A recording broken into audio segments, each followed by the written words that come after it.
Bismillahirrahmanirrahim. Assalamualaikum warahmatullahi wabarakatuh. Tabi pun, apa kabar anak-anak?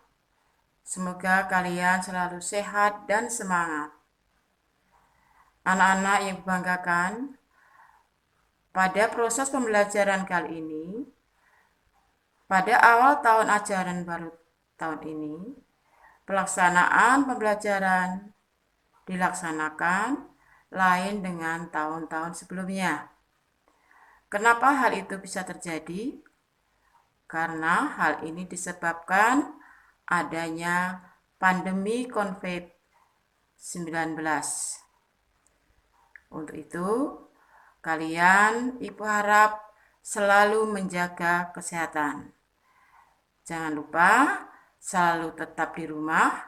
Kalaupun kalian terpaksa keluar rumah, pakailah protokol kesehatan. Jangan lupa pakai masker, cuci tangan, jaga jarak, dan hindari kerumunan. Nah, itulah merupakan salah satu cara dalam kita mencegah penyebaran COVID-19.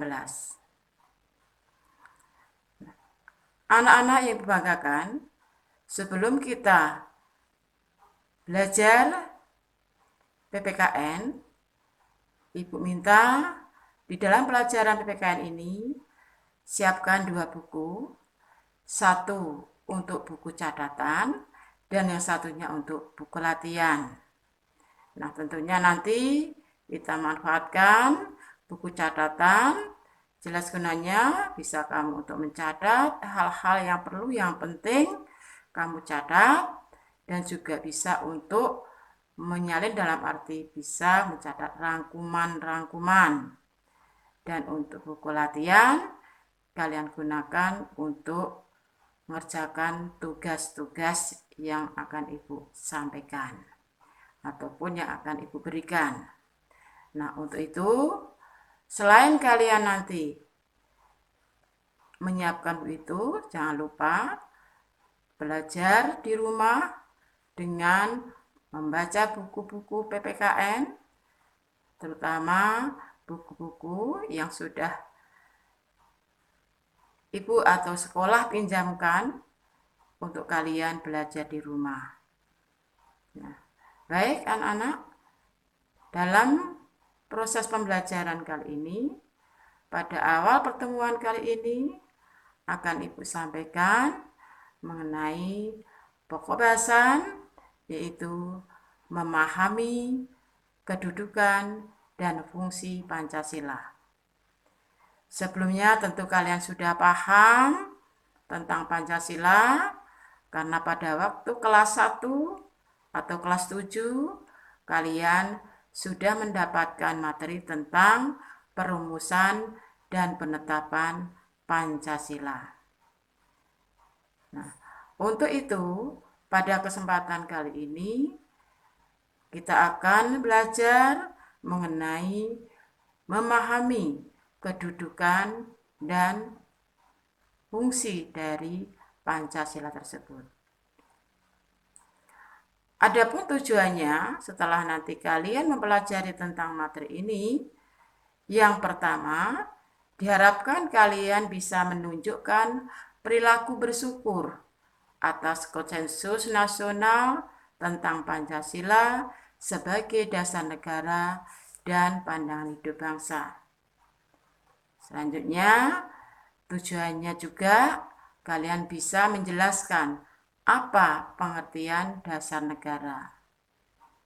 Tujuan yang lain diharapkan juga kalian bisa membedakan fungsi Pancasila sebagai dasar negara, fungsi Pancasila sebagai perjanjian luhur, fungsi Pancasila sebagai cita-cita dan tujuan negara, dan juga Pancasila sebagai sumber dari segala sumber hukum, dan juga Pancasila sebagai modal pembangunan bangsa. Nah, untuk itu tolong perhatikan dalam video yang akan Ibu tampilkan saat ini.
Baik anak-anak, setelah kalian memperhatikan video tadi, Ibu harapkan kalian bisa menyimpulkan ya, apa yang kamu simak atau yang kamu lihat. Namun, baik akan Ibu simpulkan sedikit apa yang sudah kalian lihat, ataupun nanti jangan lupa juga tolong sambil kamu baca buku cetak PPKN kelas 8, yaitu dari bab 1 halaman pertama sampai 24. Dari tayangan video tadi bisa kita simpulkan bahwa fungsi ataupun kedudukan dari Pancasila itu diantaranya Pancasila sebagai dasar negara, Pancasila sebagai pandangan hidup bangsa, Pancasila juga sebagai perjanjian luhur, Pancasila sebagai jiwa bangsa Indonesia, Pancasila juga sebagai cita-cita atau tujuan negara, dan juga Pancasila sebagai modal pembangunan. Nah, perlu kalian ketahui bahwa makna dari Pancasila sebagai dasar negara dan pandangan hidup bangsa, bahwa Pancasila itu adalah merupakan falsafah atau juga sebagai asas dari negara kita Pancasila. Pancasila sebagai pandangan hidup, Pancasila itu sebagai pedoman, petunjuk di dalam kita berperilaku dalam kehidupan kita sehari-hari. Nah, adapun di dalam Pancasila sebagai dasar negara, di situ terkandung adanya nilai-nilai Pancasila. Nah, nilai-nilai Pancasila itu, di mana kalian ketahui Pancasila ada 5 sila, di mana setiap Pancasila setiap sila itu adalah mengandung beberapa nilai. Nah, dari nilai-nilai Pancasila itu dijabarkan di dalam pelaksanaannya, ya, itu dijabarkan menjadi 45 nilai atau dengan istilah 45 butir-butir Pancasila. Nah, tentunya tadi kalian sudah lihat adapun apa saja butir tersebut, ya. Lagi tolong bisa kamu baca lagi di dalam buku. Nah, itu nanti bisa kamu simpulkan, bisa kamu rampungkan. Nah, untuk itu sekalian untuk tugas, makanya tolong kamu salin mengenai nilai-nilai Pancasila yang dijabarkan dalam 45 butir Pancasila. Itu kamu tulis di buku latihan. Nah, untuk itu ya nanti bisa kamu kerjakan di dalam buku latihan tersebut. Nah, kiranya itu saja yang bisa Ibu sampaikan. Ada kurang lebihnya Ibu minta maaf. Ibu akhiri. Assalamualaikum warahmatullahi wabarakatuh.